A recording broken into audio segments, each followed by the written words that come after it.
Welcome to episode number 6 of the Mindfully podcast. I am super excited as today I am with Damian Zammit. Damian, amazing to have you here today. Amazing to be here. My pleasure and privilege. So let's kick off. If you could give the listeners a little bit of an introduction into who you are and what has brought you to this point right now in your life.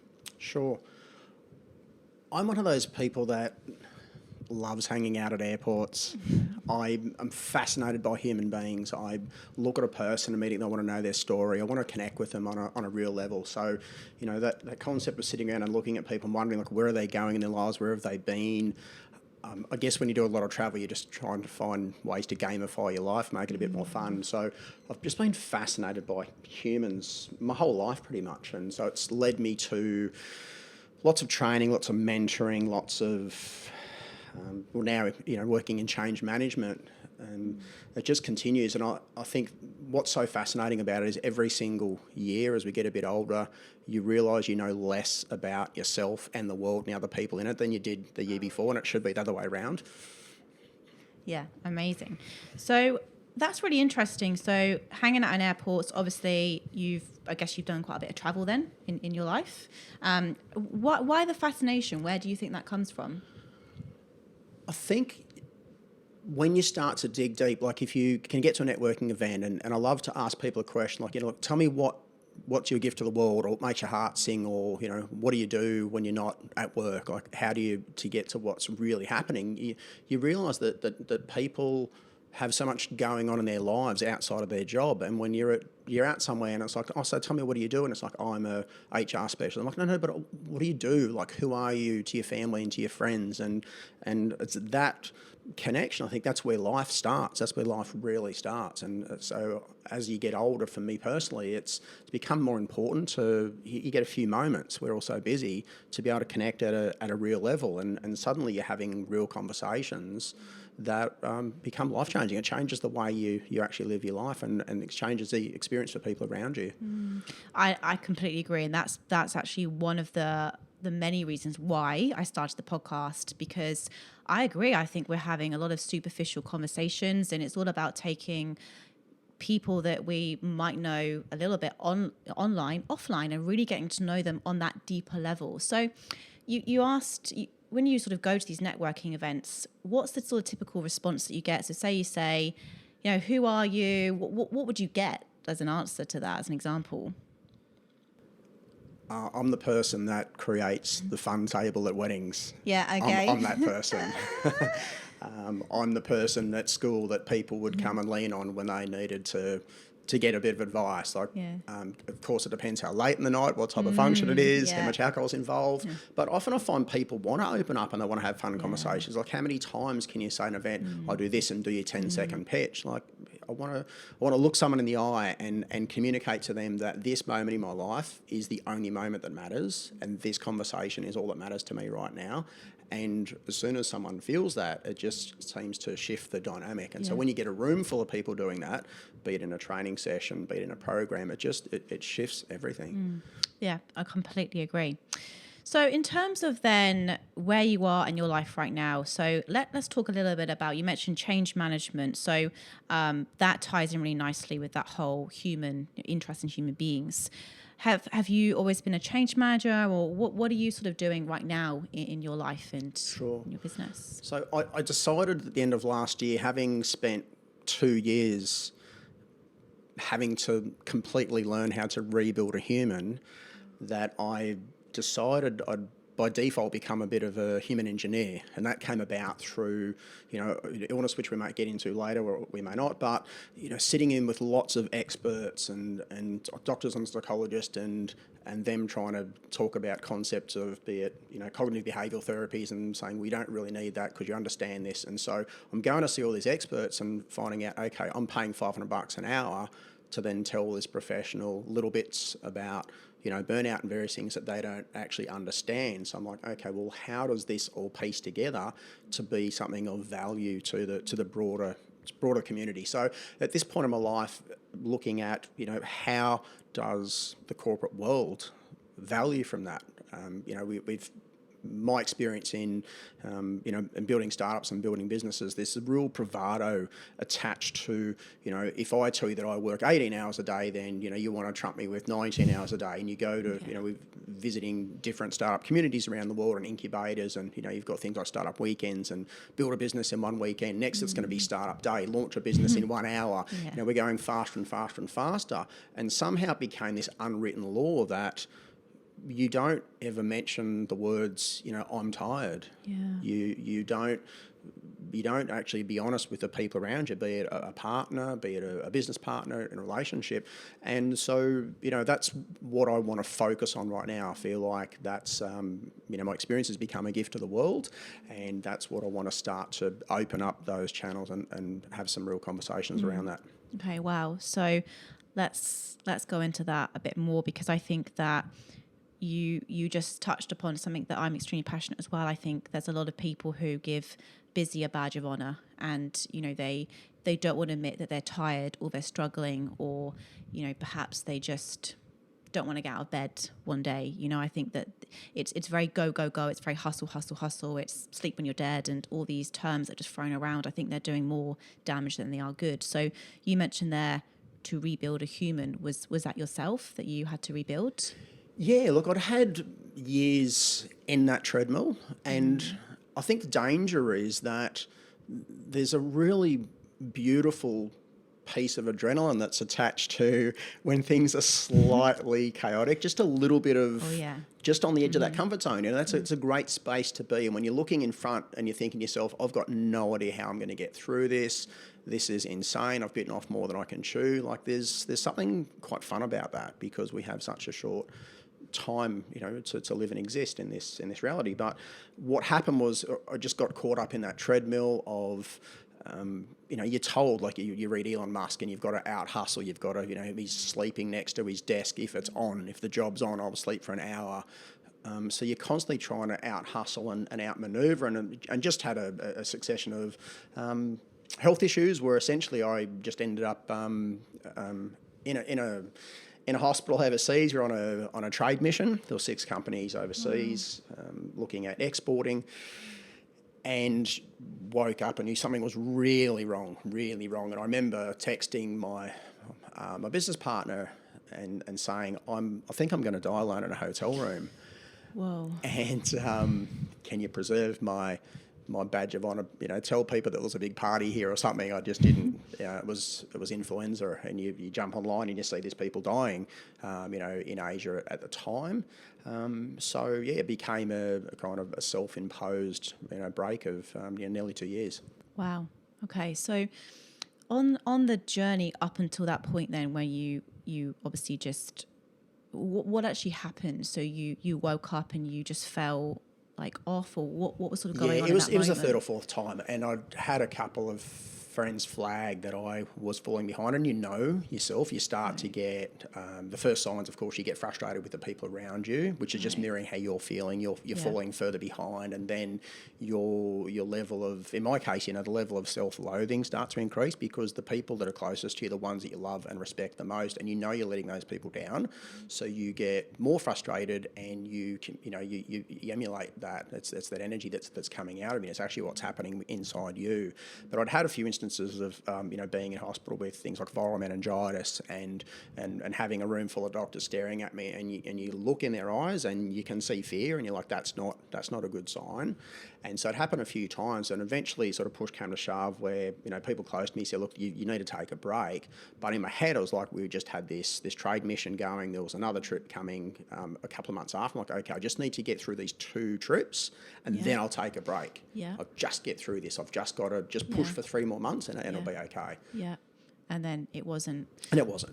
So thank you so much for sharing that. And I think that's just such a powerful story that, perhaps somebody might be listening to this now and going, oh, I'm going through that right now. I'm getting snappy and frustrated with the people around me, or, actually I'm not feeling energetic and I'm tired all the time. Like, what advice, like, now where you are now, looking back at that Damien there, what do you wish that you had said to yourself in that moment, or try to sort of intervene so you didn't get to that stage where you were completely burnout? What I would like to have been aware of is to the depth and the extremities of what can happen to your body. So from a kid that grew up always playing sport, a couple of years before I got sick, I was hiking Kokoda, just always really active, very, very active. So you think, okay, I've done this, I've run businesses, I've done the 20-hour days, I can do this, I just have to push a bit further.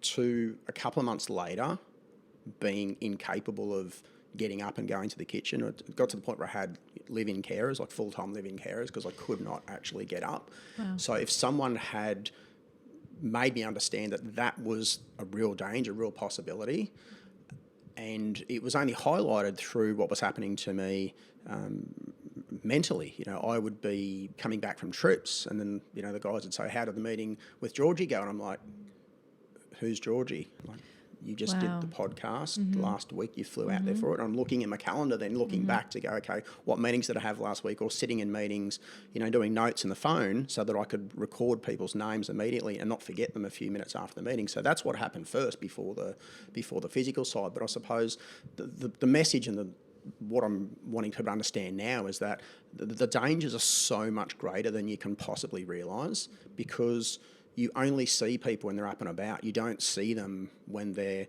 laid out and cannot move. I had days of having people Skype in for rehab where I literally was struggling to get my head off a pillow. Someone bringing a glass of water. Like, this is bigger than you can imagine. And I think in many ways it's become a gift, because often we're running from fear. We're running a fear of what happens if this doesn't come off. I've got to make this work. So when you wake up one day and realise every single thing that you thought was important, your identity is often attached to your business, your job and those companions. When all of that gets stripped back, completely stripped back, then you've got to look at yourself and go, well, who am I aside from this? And most of us will never have that conversation in our lives. When you're forced to, it actually becomes a gift. Yeah. What an incredible way to look at that, and what an amazing story. So again, thank you so much for sharing that. So let's talk about how you then started to rebuild yourself. So you obviously you were completely burnt out to the point you couldn't even get out of bed. So where do you start? What did you do? Yeah, great question. It's funny because I attacks maybe the wrong word, but it was my approach. I attacked my recovery the same way that I attack everything. Attack, wow. Yeah, so not the best word. But you're sitting there. I remember sitting with a psychologist, and I'm like, okay, like, what's my homework? Like, tell me what I need to do by next week. Like, I want 10 things to follow up on. And she's looking at me and she's like, your homework is to go for a walk for 50 metres and just admire a tree and look at the ocean. I'm like, okay, but then, like, what do I need to report back? Like, what's happening there? And she's like, look at you, like, you're still frantic in your recovery. And so every time I was meeting with a doctor, I'm like, I want to be the best person, the best patient you've ever had. I want to, I want to recover quicker than anybody else. Wow. And it's that same mindset. So, I went through this process of over a year of literally documenting every single hour of my life. How many steps have I done this day? What was I doing then? How was I feeling cognitively? How was I feeling physically? And I've got all these Excel spreadsheets. I'm like, right, I'm going to bust this. I'm going to, statistically, I think about 60% of people with, chronic fatigue who don't recover. I'm like, okay, so it just means I'm part of the 40 that does. I wonder what's the fastest ever recovery. Like, get me that data. So I'm ringing people to try and get hold of that. And what I realised was it was the moment that I actually stopped doing that, the moment I woke up one day and I'm looking at my Fitbit, I'm like, I feel like I'm constantly racing this thing. Like, if I haven't done enough steps, I feel guilty. If I've done too many, I feel guilty.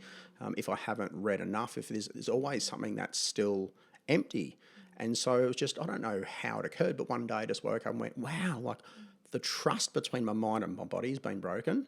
And that's what I came to realise, that the central elements of illness is that when your mind wants to keep on going and keep on going and going and going, you're like, okay, I know that you're hurting right now, but we just need this next month, this next 3 months, is your body just checks out and goes, no, you've let me down. And so the day that I've realised, okay, I've got to start to rebuild the trust. And it was funny, it happened with 3 or 4 different people that I sat there and I opened up my laptop for the first time and my whole body just broke out like in rash and started sweating, like just looking at a laptop. Yeah. And I'm like, check this out. This is a great party trick. And I have someone come around and go, look at this. And they're like, that's insane. I've never seen that. I'm like, I know. And then I shut the laptop and it just would stop in a minute or two. I'm like, so I just have to learn to rebuild that trust. Yeah. So now, like moving forward, I'm sitting there every morning waking up and going, like, what does my body need most right now?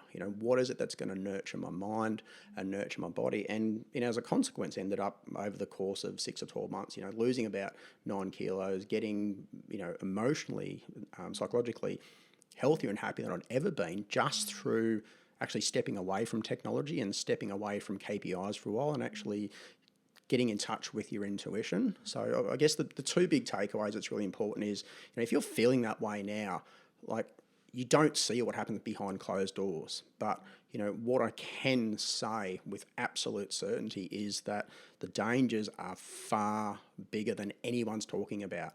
I haven't seen anyone on stage say I was functioning like this and then a week later I was that and it took this long to recover. It is massive. But the other challenge right now for me personally in the market space is, like, there was no one to show me the way forward. If I'm sitting with a psychologist, I'm like, okay, that's great, you've done 3 years of psychology, but I want to know what it's like when you're hustling to get a business scaling globally and you've got this and this and this happening. Like, I want you to communicate to me on that level. How do you start to get back? How many meetups are you doing? What's on your LinkedIn profile? Like, I want to know these things. They're like, I'm a doctor, mate. I can't answer those questions. I'm like, well, that's what I'm looking for. And that's sort of where I'm coming at it now. Yeah. And again, like, just those, a couple of like solutions there, just like listening to your body. I think that's huge, because we don't, we go and we go and we go and we go and we just keep going and we keep ignoring the signs. And then we wake up one day and it's too late. And like you just said, then it's like, what do people do at that point? So you've created a business called Rebuilding Burnout. So can you perhaps take us on a little bit of a journey or an insight into what would you do? So say I came to you and I said, Damien, I completely, I've got all these symptoms, I'm not feeling good. Where would you start with that, with me as a person? Great question. So the first awareness is that most of the things happening in our lives are just noise. Like, most of what's happening to us every day, it's just nonsense. It's not real and it's not important. We build ourselves up. We build a life around things that aren't real, about getting ready for a meeting or hitting a project. I remember working years ago in the corporate world and coming out of a meeting and closing a sale. And it's like, okay, great, so there's a $500,000 sale. And within 10 seconds, you're like, okay, what's next month's KPI? Like, it's literally within 10 seconds. And none of that's real. It's just not. What's real is, what is your capacity to live and be and contribute to the people that are close to you. So my first piece of, I suppose, advice is just stop for a second. Actually stop. Like, I was in a situation where I couldn't even stop for a day. But actually stop, take some time out, turn your phone off for starters, take a 1 day or half day digital detox and whether you mind map it or go, like, what is real? For me, the question I'm asking at the moment is, what is my legacy? If it's not a job, if it's not, lots of people that want to have wins and successes through their kids, like, what's my actual legacy? What is real? And what am I doing each day to live that? So if you take a CEO, for example, when you come into a company, you've been chosen to come into this company because you've got unique skills and insights and visions that other people don't have. And then as soon as your agenda is being overtaken by other people, the gift that you were chosen for, it goes out the window as well. So if you've started your own business because, again, you have unique insights into HR and consulting and the things that you bring to the world, as soon as your agenda is being overtaken, then suddenly, you start to work back a few days, the days turn into weeks, turn into months, and then you see now, like, people are going on leave, and it's crazy. Like, most people that I'll talk to that are going on leave, how was the week before? Oh, worked back, went to work early, stayed back late, went on leave, checked my emails, was texting people, and then got back from leave and then work their butts off to make up. So we actually don't take a holiday. What we do is we just reallocate, we redistribute our time, so that over those, say if we had a week in the lead up, a week's holidays and a week back, we've just redistributed that 30 or 40 hours or 50 across that time. Why do we do that? Because I mean, I'm sitting here and going, oh goodness, yeah, I've done that. I mean, I'm getting better. Yep. I've definitely got a lot better. I went through terrible anxiety in my 20s, Yep. and we've talked about that before. And I've put into practice now a few things that I do daily, which I want to talk to you about as well. But why do we do that? Like, why do people push themselves? You know, I almost feel guilty about taking the holiday. Yep. Where do you think that comes from? For me, it's pretty simple. You know, I grew up in a family of business owners. Most of my siblings will run their own businesses. My parents ran businesses. I was in the bassinet under the counter, you know, within a couple of weeks of being born. It's funny. My mum told me a couple of years ago that my parents got dragged into the school to meet the principal a few days after I started school at age 5, because I was asking other kids, like, what did you do for a job before you started school? So I thought there was some level of like, you know, but no. Anyway, issues there. So that's all you know when you're growing up. And as you get older and you start to look at, you know, elements of neuroscience, and you go, okay, so then my story was created between the ages of say 3 and 5, and that's who I am. And then so when you learn that your self-worth is what you do and how much you do it, that becomes your value proposition. And if you're surrounded by people that are all doing the same thing, so in my case it was, you know, family, and a lot of them still are. Most of them are all still working too hard. But then if you fall into something like a corporate world where everyone's trying to out-hustle each other to get to the top, we can't take time off because someone's going to take our job. Or you're in the startup community where it's hustle, hustle, hustle. Or you're reading Elon Musk saying, he'll say, you know, in my 3 months I can do 3 times as much work. I'll do 9 months work in 3 months. And so these are the messages that keep going around. The message not going out is, what if it all gets taken away tomorrow because you break? What if you can feel it coming? What would you do then? It's like the adage of, you know, if you found out that you had a week to live, like, oh, can I have one more week? And it's like, well, you've had all these years. What have you done with them? Yeah. What's one extra week going to make? For me, it's a far people standing up saying, this is how serious and bad it actually gets. And this is what it looks like when everything gets taken away. So stop now. If you're not there yet, all these things that you think are important, they're going to get taken away anyhow. And they're going to get taken away in a minute. Like, there's no slow transition here. It's one day you wake up and you're literally incapacitated. Yeah. And if you're not there yet, you can feel it coming. You need to stop right now. Yeah. Okay. So let's now be more proactive rather than reactive, right? So I think that what do you now do every day to make sure that you are never going to go back to that again? Yeah. One of the really critical elements for me, I think, is the people that have known me for, well, pretty much everyone that knows me would say that I've always taken myself too seriously. And so just learning to laugh at really simple things. And now I look at, how can I gamify my day when I wake up in the morning? So this morning I was gamifying the concept of, well, what's my legacy? You know, not in a way that's going to be in some sort of mourning, but what do I want to be remembered for? Who am I? And how am I going to live that today? And how do I gamify that?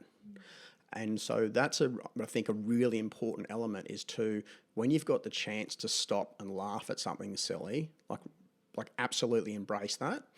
When you've got the chance to connect with someone on a sincere level, I remembered one of the beautiful things that happened through my illness was that one day my mum said to me, like, for 5 years, I've not really been able to call you because the first thing that happens when you answer the phone is you're like, hey, how you going? What's up? I'm busy. So we suddenly started doing things together and developing this beautiful, genuine relationship and friendship. So now for me, it's, you know, when I get up in the morning and I'll, you know, head down the beach and sit, meditate, have a swim, whatever I'm doing, whatever my body feels like that more. If it feels like walking, if it feels like yoga, if it feels like sitting, if it feels like sometimes laying on the sand sleeping, it's like, what do I feel like I want to do right now? But it's something simple like watching someone coming towards you who's pushing a pram, right? And for a moment, just nodding and exchanging a smile, like actually recognizing that person, or stepping out of someone's way as they come past. It's being 100% present in that moment to go, look, whatever's going to happen in my day, the most important thing I can do now is be present for this moment when I wake up, to have a huge drink of water and go, wow, like what can I do with this day? Like what's the best possible way I can spend it for myself and the people around me, and just sit in that mindset. I love that. So it's basically just living in the moment, being present, not being worried about the next task at hand. It's just living sort of moment to moment and being really in it. Yes, but not getting that mixed up with leaving your goals behind. Yes. So you go, okay, so I remember years ago listening to Jerry Harvey in an interview, and he's like, so I get up at 4 o'clock in the morning and I go to track work, and then after that I go and play tennis, and then I've got an 8 a.m. board meeting. And I thought, wow, like something's happened the night before where one of the companies has gone into liquidation, or something massive has happened, but he's still up to go and do track work, to go and play that game of tennis. And then when the board meeting comes, it's like, right, what are we dealing with now? So it's, for me, it's about finding that. We've all talked about it, but so many people don't understand, like, where's the hour of power? Like, where's the 1 hour in the day where you feel, physically and emotionally free and happy and intuitive? Spend that hour doing a bit of planning, or allocate, 1 day a month. Say these are the big picture, the big sky projects. Like, let's just do that for that 1 day. Let's earmark it and let's set our goals there. But outside of that, like, let's be present for what the task I'm doing now, which is something simple as, snoozing your computer if you're on a Word document.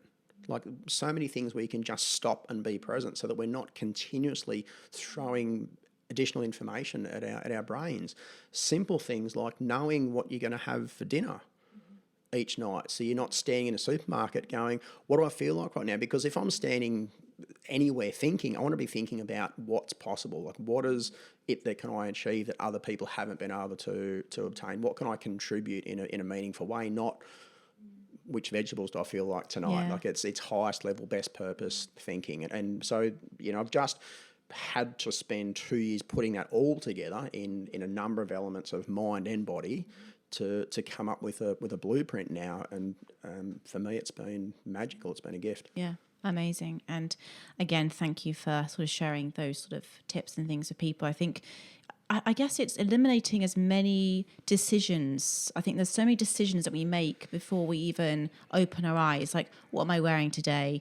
What would I fancy for breakfast this morning? What do I need to do here? I've got to drop my kids off there. Or I've got to be there and there. It's like our minds just automatically, from the moment we open our eyes, just go, there's a million and one things to get done in the day. And I think I guess for me, and I don't know how you plan your day, but actually planning my day the night before, so I wake up and I just know exactly what's happening that day. I've got everything written down, but I actually schedule in now.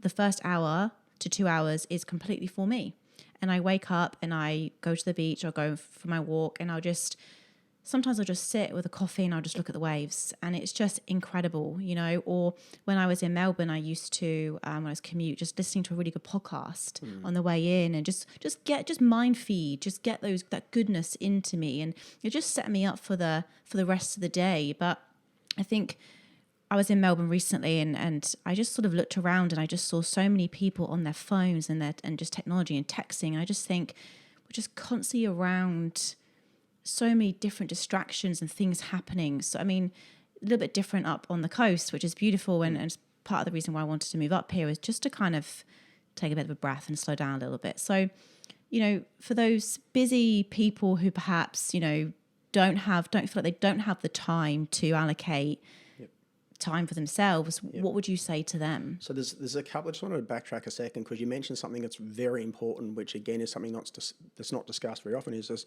like, we're in this fourth industrial revolution where we've got more information than we've ever had at our fingertips. Correct. Ideally, we should know better. We have all of these technologies and apps and different platforms in the workplace, better CRMs, better all these things.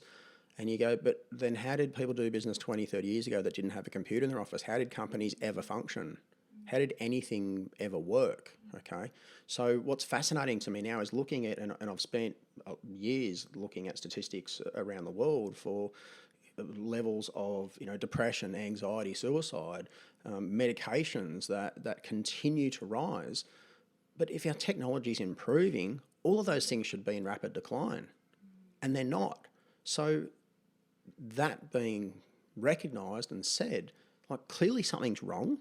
Like, if those things are on the increase and our technology is still increasing, like, there's a tipping point that's going to come at our society. Like, maybe it's here now. I don't know, but it feels to me like we've reached that tipping point. Like, we can't keep going the same way. We just can't. So look, the technology is fantastic, and for me, it certainly makes life easier. But it's simple things like, when I'm thinking of a project, if I hear your podcast, that I can pull over and go, bam, okay, that goes on the Trello board. There's something I want to trial that experiment, in the next month. And it sits on my board. And so then when it comes that time for that, let's say it's the Jerry Harvey 8 a.m. board meeting, where I can go, okay, well, what is it that I really feel like, which experiment do I work on today? So I might have a Trello board full of experiments as an example, or it might be, which copy do I want to write today?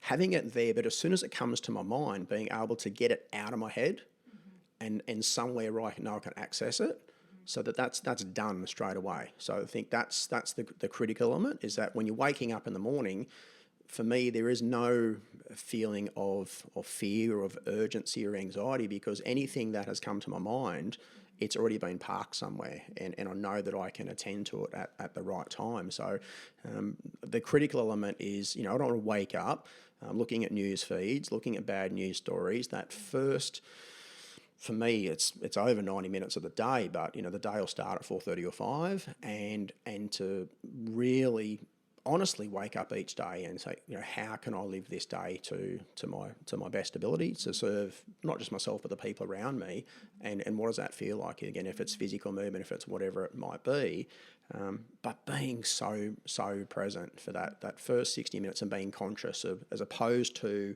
we've talked about this, of hitting the snooze button, of sleeping in, of like, how can you possibly get up at the last minute and run around the house, make breakfast, go to work in traffic, get into the office 5 minutes before you start, and you're being bombarded with all of the problems that have happened. Like, you can't possibly get your brain waves into that, that alpha state of being able to think, the big picture thinker. And if you're the manager or the CEO of that person that's been brought into that organisation because you've got that vision, well, you're just not going to be able to do that. But, it just fascinates me that we've got this spike of, things like reality TV and all of these things that happen in our lives. And like, how many people are actually sitting back to take some form of control over their lives, to make a conscious decision of how they want their lives, their day to be?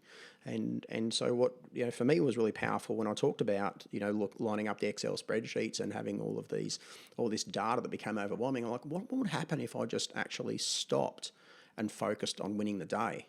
What if I actually just created, like, this is my perfect day, right? And I've got all these bullet points that sit in my little Trello board, and on a given day, I'll try and hit as many of those as I can. Yeah. If I line up 30, 60, 90, 120 of those days, that's where the magic's going to be, instead of going, okay, so I've got to hit 100K month in sales or whatever. But what am I doing when I wake up tomorrow morning to get myself in a mindset and get my body ready to hit that 100Ks? I just think we're approaching it back to front. And the minute that I just focused on winning today and then winning tomorrow, and then just watching them all drawing up and go, wow, like, everything feels different. Yeah. So it's like knowing where you're going. So if you're in a sales role, right, I want to hit 100K this quarter, but what does that look like day to day? Like, how do I break that down? And then more importantly, how do I show up in a energetic, positive, amazing mindset to make sure that I do those top tasks that I know are going to have the biggest impact in my life and bring me forward to that target? And mindset's key, because without that, you're not going to hit it. Absolutely. But I think simple things like, if you're a leader of an organisation, to be saying to the people around you, please give consideration to every email that you're sending. Like, is that email, is it providing value for the people you're sending it to? Does everyone in that email need to be CC'd? Like, is that really important? Is it easy to actually pick up the phone and have a 1 minute phone call and start a whole email trail, or include lots of people? Like, what is the decision I can make at the start of each day, or each decision I can make, that will basically remove a lot of other decision making from my day? Like, let's just come back to, I think about Greg McKeown and essentialism, and like what an amazing book and concept, and like what is the essential ingredient for me in terms of my input to this business or this relationship? What are the really essential things? Okay, and if it's that, as your partner, my role is to support you and pick you up and make you the best version of yourself. That's my primary role. So if it comes back to something that's beneath that's almost insignificant, then instead of diving into that space and pointing your energy there, it's like, well, hang on, let's just come back to the highest purpose. And if you can sit in that space, then often the things underneath become insignificant. Often most of the emails being sent don't need to be sent, but it's about starting from the top and having people be really conscious all the time of their communications and the limited time we have, and what's our outputs? Like, what's the result of X, Y, Z? If we have a 60-minute meeting, does it have to go for 60 minutes? Like, what are the critical elements here? And it's okay. We can, agree to disagree. That's all right, because this is the important stuff here. And it feels easy for me to say that now, because when everything that you thought was important is taken away, then you start to realise, okay, it's about the critical elements of what I'm going to contribute here. Yeah, absolutely. I love that. So thank you I think just if everyone was a bit more conscious and aware of every email that they sent, there's an amount of, I don't like emails. I find them quite distractive, I guess, in my day. I set times each day when I can read my emails. So I normally check my emails a few times a day. And that's been a habit that is taking me a while to get to. But I appreciate there are a lot of people in businesses who, they are constantly relying on emails coming through. So I love that. When you do send an email, really think about what is the impact I want to have? What's the message here I want to say? And that way it's going to save a lot of people a lot of time. So one question I love to always ask my guests is, what does success look like to you? Yeah, that has definitely changed over the years. It's always been around things. And it's interesting because I heard one of your podcasts earlier this week and I thought, that's a great question that I haven't asked anybody myself for a while. And I had a flashback to 20 years ago of buying this property and sitting on the lounge room floor the first night that I'd taken ownership. And I'm sitting there and I'm waiting for something inside me to change. I'm waiting to feel better, to feel different. And then after about 10 or 20 minutes, I thought, well, okay, I just feel the same as I did 10 or 20 minutes ago. And then the next day I woke up and I still felt the same as I did yesterday. And I thought, wow, thank goodness I hadn't invested too much in hoping to feel better or different once I'd acquired this property, because I feel exactly the same. And I think it's probably a result of traveling the world and meeting lots of successful people in the startup community. The ones that I really came to love and admire, the ones that sat next to me and looked me in the eye and went, okay, what is it you need to succeed right now in your business and your life? And, particularly, when you're in amongst the Boulder and San Francisco community of meeting so many people, who do you need to meet when you're here? We've got one day together, Georgie. Who do I need to connect you with? How do we make this work for you? How do we make this the best trip for you possible? And you're wow, this person is completely here for me right now. So alongside winning each day and joining those together, what I've come to realise now is important to me is what I want to be my legacy is that every person I could come into contact with, that they understand that this is the most important thing I can be doing right now, whether it's a phone call, whether it's a training session, whatever it might be. This is the most important thing in my life, and I want us both to get the absolute best out of this that we can. And I intuitively know that if I can line up enough of those conversations, that I can live a life of success and happiness that I'd never even dreamed. And certainly the people around me will come to understand that, if we are doing anything together, be it professional or personal, that this needs to be real. It needs to have integrity and it needs to have outcomes, but let's be present for each other. So that's success for me now. Beautiful. And in terms of your legacy, so what would you want to, if someone says Damian Zammit, what would you like somebody to say how would you like someone to describe you?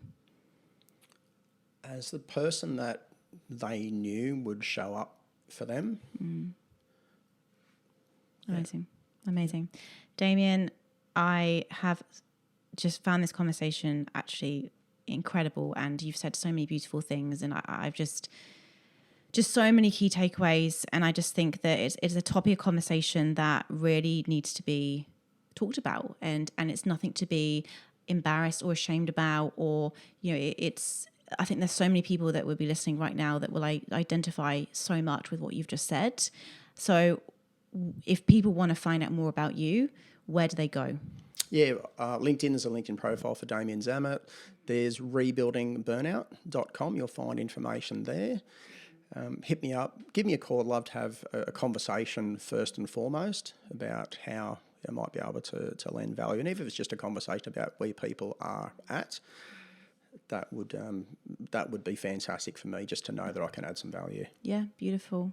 Thank you so much for coming today. It's been an absolute pleasure having you here, and I look forward to working with you hopefully in the future. So have a wonderful day. Thank you. And George, I just want to acknowledge you for, having the courage to step up and make this happen. It's very easy to sit back on the sidelines in life and not have a go, but just to have the courage, to have the vision to get the podcast up and running and to see it through. So I just want to acknowledge my admiration and respect for the year that you're actually doing that. And I know it's going to be a success. So well done. Thank you so much. And what you just said then is exactly my why, because the conversation we've had today has been incredible, and I've got so much from it, and I know that so many other people get so much from it. So yeah, it's been an absolute pleasure. Thank you so much. Thanks. Thank you so much for listening to this episode of the Mindfully podcast. If you enjoyed it, please share it with at least one of your friends, and please leave a comment. Please like this podcast. It would mean the world to me. Let's connect. I'm on LinkedIn. I'm on Instagram.